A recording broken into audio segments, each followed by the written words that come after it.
I want to start today's episode by sharing something that happened recently in my group coaching program called the Grad Empowerment Coaching Circle. In the program, I'm working with a group of graduate students and professionals. In fact, all of them are graduate students, and some of them are also working part-time and full-time in different roles. And we had a session on sustaining motivation on long-term projects. This was something that everybody was interested in hearing about. They expressed this interest in their surveys, and that's how we formed the different topics. So we got to the topic of the week, and we started to discuss things like what it feels like to work on a dissertation or on a prospectus or on field work or a dissertation chapter, a manuscript for publication, grant applications, etc. So these are projects that you're not doing for a week or two. They extend on for months at a time. And it was interesting to hear from them because a lot of their struggles sounded very similar. When one person was struggling with ethnographic field work, another person could relate and offer some insights, some advice. When another person was struggling with getting back to their work after taking some time off over winter break, someone else could resonate with how hard it's been to set aside time for ongoing writing. And one person in the group actually asked this question around different types of strategies to track your progress. Because we talked about how motivation wanes, it's always fluctuating and it's cyclical. And we also talked about different accountability strategies to keep you going when motivation is low. But another thing that can be helpful is tracking your progress. And I wasn't even going to talk about this, but it's really funny. I guess I should mention it. I had a separate meeting. This was a coaching call, but it was coaching for me. It was business coaching. So I was in a business coaching call, and someone mentioned the phrase, what do they call it? Success amnesia.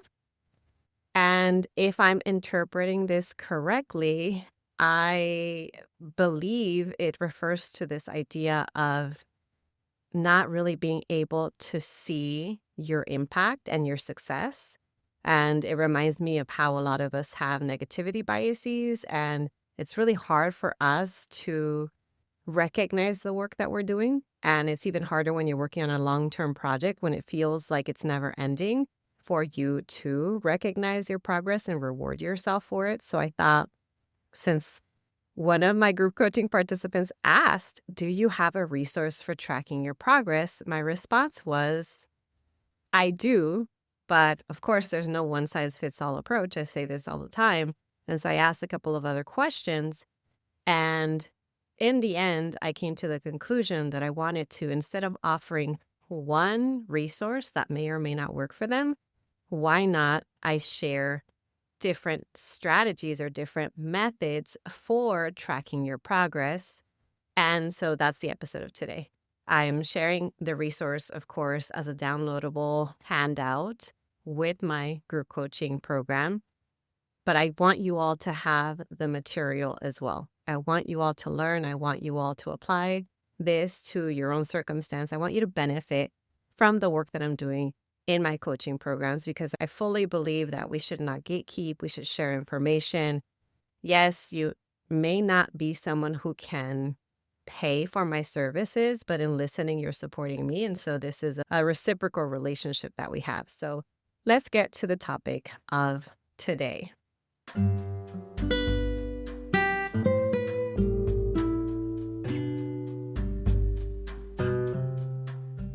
Welcome to the award-winning Grad School Femtoring Podcast, the place for first-gen BIPOCs to listen in on inclusive grad school stories and learn about personal development and productivity tips. This is Doctora Yvette Martinez-Vu, a certified coach, consultant, and author, and I will be serving as your femtor, providing you with insider knowledge to help you reach your personal and professional goals.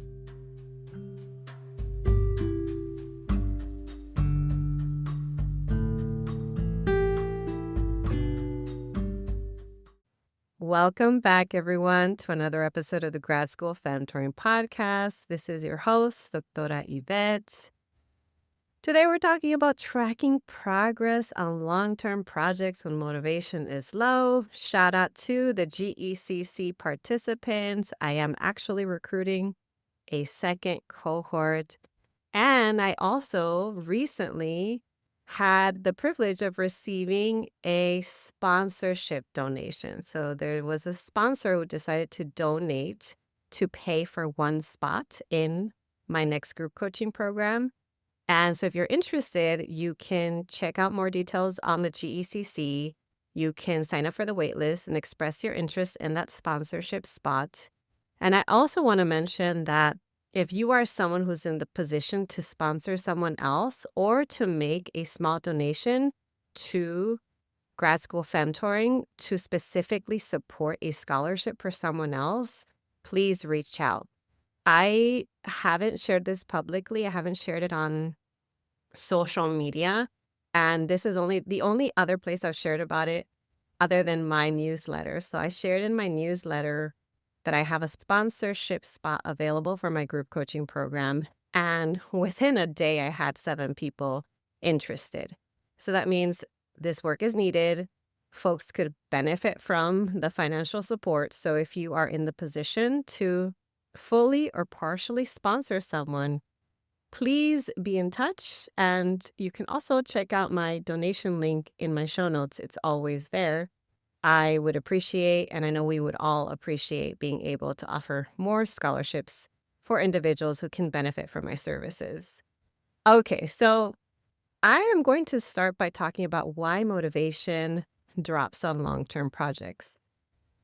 In my group coaching program, I spend a little bit more time talking about motivation, what it is and what it's not. And I'm not going to go into that right now, but what I want to say is that long-term projects are demotivating, and you could even say that is demotivating by design because it takes so long. It's so hard to visualize your progress. A lot of times it feels like it's never ending. A lot of times it's ambiguous. You're lacking clarity in how to do the work. And so if you're going on for weeks at a time or months at a time working on something with a lack of clarity, with very few rewards, it's really, really easy for you to feel like I'm not doing enough, or I should be doing more, or what even is the purpose of doing all of this? And so if you find yourself with your motivation dipping, it's common when you're working on a long-term project. It's also common because of the fact that motivation just wanes over time in general. And so if motivation is constantly waning based on your circumstances, your identities, the season that you're in, you're going to find yourself at some point working on this project and feeling like you have very little motivation. And that brings me back to this idea of tracking progress. How does tracking progress help with that? Because it helps you to remove motivation as the thing that you need to have to get the work done. Instead of relying on motivation, which is not something that's reliable, right? Because it dips and wanes. Instead, you can rely on a system or on a progress tracker to help you to remember what to work on next and how often to work on it and how to maintain that consistency. So we don't need to feel ready to do the work. We don't need to feel good to feel the work. In fact, in that coaching session, business coaching session, we had a whole side topic on someone who was struggling with growth and discomfort, the discomfort that comes with growing and getting out of your comfort zone. And so I will say this, no matter where you are in your career, as you keep advancing, as you keep growing, as you keep doing bigger things, it's not going to feel comfortable. You may never feel ready. So you may not feel ready to do this long-term project. You may not be motivated to do it, but you can create a system or a method for yourself that helps you to externalize your progress, that can help you to have evidence of your effort, and that can help you to keep going, especially on the harder days. So these strategies that I'm going to share, I'm not just going to mention them. I'm going to mention the energy level required for each. And by this, I mean, what's the cognitive and emotional and even organizational logistical effort of setting it up. So I'll mention the energy level. I'll mention who it's best for. So I'm thinking about your learning style, your working style, your neurotype, where you are in your project stage, and or your emotions and how you're feeling in any given time. And then I'm also gonna mention ways to gamify it. And that's a whole other topic on gamifying your work that I could definitely go into. I might write it down as a topic for the future. And I was reminded of this again because of a participant in my group coaching program who mentioned that she gamifies her work, and it's actually a brilliant strategy and it works. And it's even more helpful for those of us with ADHD. It can really help you to continue to get things done when you gamify it and when you constantly reward yourself. So let's get into these strategies. The first one is time-based tracking. So this is where you track how much time you spend working rather than what you produce, rather than the outcome. This can be helpful for days when you feel like you spent all day and all you produced was one paragraph of writing. But if you only focus on the outcome, you're not recognizing all the other things you did that might still be writing related. You might have been reading and reviewing articles. You might have been taking notes. You might have sent a voice memo to yourself, talking out loud on the topic. Maybe you generated 3 pages of messy writing and only one paragraph of it was polished. Maybe you fixed your formatting and your citations. Maybe you updated your outline, etc. There's so many things that you might have been doing that are still writing related, but not necessarily reaching the outcome that you hoped. And so as you track your time, it's a different way of you focusing on the process rather than the outcome. This is best for writers whose progress is hard to measure, especially for academics where it feels like you're always in a rabbit hole of reading and note taking and it's never ending in terms of the citations that you pull from, etc. It's also good for anyone who's rebuilding consistency or your confidence in the work. Maybe you took some time away from your work and you're getting back to it, and so you want to get back into a routine. And it feels easier to say, I'm going to be working for these 2 blocks of writing time a week instead of focusing on the outcome. And this is also good for my neurodivergent folks who benefit from more effort-based metrics rather than outcome-based metrics. How do you gamify it? You can have time ranges, like every week I'm gonna work on this for 3 to 5 hours at a time. Or you could list and then you check off every 25-minute session or every 45-minute session. I do something similar on a whiteboard. I'll write down what I'm gonna be working on. And actually, I do like the reverse tracking where I'll write down my Pomodoro. Every 25 minutes, I'll write Pom 1 for Pomodoro 1. And then after I'm done, I'll just put it on the whiteboard what I actually got done. So the goal is not, oh, I have to get a specific type of outcome. The goal is just do whatever I can in these 2 hours that I have. So you could add your sticker charts, add your check marks, or you could even set up a streak page or a streak list, like something where you track your streak. So that way you know that you touched it and that you showed up, even if you only showed up for half an hour today. The second progress tracking strategy is creating a task checklist. And this is great when you identify the task and then you break it up into micro tasks. And the energy level here is, oh, I don't even know if I mentioned the energy level for the time-based tracking. So time-based tracking, I would say, is more medium. This one is lower, or maybe low to medium, depending on the person. All you have to do is break up your goals into small, concrete steps. And I say all you have to do, and I know this is not always simple for everyone, but it could be as simple as one check for open the document, another check for reread the comments of feedback I received, another check for revised one paragraph or address one comment, and another check for save my progress, write down what I got done, and close the document. Task checklists are great for those of us with ADHD, for those of us who might feel overwhelmed or avoidant. If you're just getting started on the project, so you feel like you need to break it down more, or even if you're in a high stress season, it can help to break it up into very, very tiny baby steps. How do you gamify this? You can color code your check marks. So in my case, using color coded markers for my whiteboard. You could count the tasks that you completed, or you can create a weekly done list of everything that you got done. Because again, it's hard to visualize our effort, and that can help you to do that. The third strategy are spreadsheets or a very simple tracker. This requires a little bit more effort, medium to high. I guess it depends on whether or not you're a spreadsheet person. So if you're not, it might be high effort. If you are, it might be more medium effort.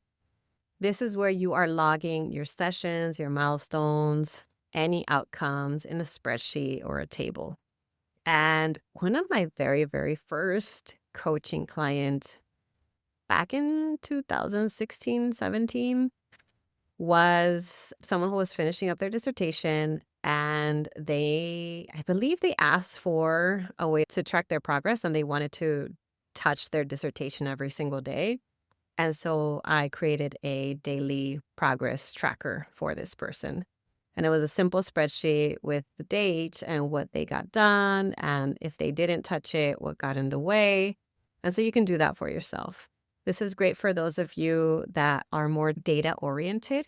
You want to see the information on a spreadsheet. You could even get to the level of detail of tracking the amount of time or tracking specific number of sessions, etc. It helps you to notice patterns. So if you're a pattern seeker, it's great for you. And it's also great for those of us that are working on grants or multi-stage projects, where having a spreadsheet to track that can be helpful, or it might even be required. How do you gamify it? One thing you could do is create a progress bar or some sort of chart or diagram, like something where you can see your effort as you input the data into your spreadsheet. You could automatically set up your equations in the spreadsheet so that you can get those cumulative totals. You could get the total amount of time, the total amount of words. Some people I know, when they're working, they focus on word count, and that's how they know that they're done with their session. Or you could try other types of conditional formatting. This is outside of the scope of my expertise. I've never formally taken a lesson on how to use Excel, but I've learned a lot on my own, and I know that just adding equations, adding progress bars can be enough for you to see your progress. Now, the fourth different method is to create a simple timeline. And I love timelines. Y'all know, if you work with me in one-on-one or in group coaching, at some point I am going to mention a timeline. Timelines are so great, especially for those of us that are bottom-up thinkers and struggle to see the big picture. This is where you map out a project across several weeks or months. Usually I start with months at a time because it's a long-term project, so it's going to take you 1 to 2 years to do this. It's helpful to break it down into months. And then you either add a checklist or some sort of way to track your progress of completing each milestone for that month. So again, this is good for those of us that struggle with big picture thinking but want to do that work. This is great for big picture thinkers too. So if you're a top-down thinker, it might be your go-to. This is great for those of us that have multiple deadlines that want to have everything in one place. And this is also really good for later stage projects because you need that timeline to keep you on track since you're getting close to your firm deadlines. How do you gamify it? In this case, I would make sure you have a way to cross off your phases. So how are you going to know that you've gone from one phase to the next in your timeline? Are you breaking it up into quarters, or are you breaking it up by month? Another thing you can do is have some sort of milestone ritual. So maybe at the end of every month, or at the end of every quarter, or at the end of any big milestone, you will do something to celebrate. And you can also set it up so that you have some wiggle room or buffer weeks. And this is something that you account for, so that way you don't feel bad when you have to take that time. And this could mean buffer weeks for rest, buffer weeks for time off, buffer weeks for if you unexpectedly get sick, etc. And using it is not a bad thing. Instead, you could treat it as a win because you've already accounted for that in your timeline. The next method is planner-based tracking. It requires maybe low to medium effort. And by the way, the timeline would probably require more high effort. So in this case, planner-based tracking is less daunting than creating a timeline.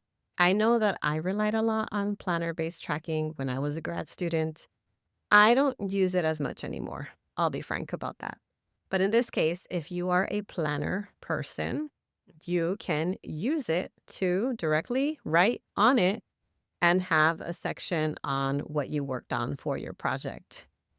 And this is great for those of us that already have planners and who use them, especially analog planners, printed planners. This is great for anyone who wants a low-tech system. So if you know that your go-to is to track things on paper, then why not use a planner for that?